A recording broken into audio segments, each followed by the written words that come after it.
আসসালামু আলাইকুম। আশা করি সবাই ভালো আছেন।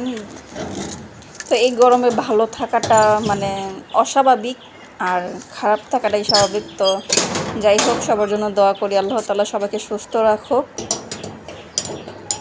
ভালো রাখুক, এটাই। তো আজকে হচ্ছে চলে আসলাম মুরগির ঘরে। তো এখন বিকাল হয়ে গেছে, আজকে ডিম উঠাই নাই।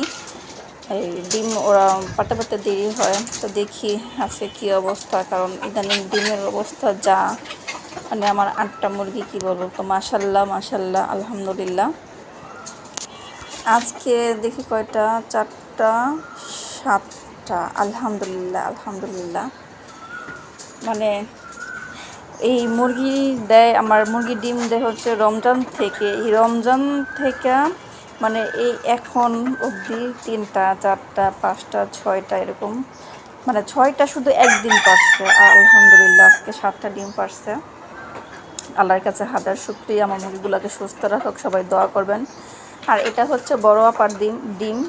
এখানে 4টা দেশি মুরগি, 4টা আজকে ডিম পারছে, আর এই 2টা হচ্ছে ফার্মি। তো মাশাল্লাহ, সবাই মাশাল্লাহ বলবেন, আর আমার মুরগিগুলোর জন্য দোয়া করবেন বেশি বেশি করে। এই যে বড় আপা, এই বড় আপা হচ্ছে বড় ডিম পারে। এই বড় আপা রেগুলার ডিম পারে। আর আমার কবুতরগুলো সুস্থ হয়েও কেন জানি সুস্থ হচ্ছে না। তো সব মিলে সবাই দোয়া করবেন, ভালো থাকবেন। আল্লাহ হাফেজ।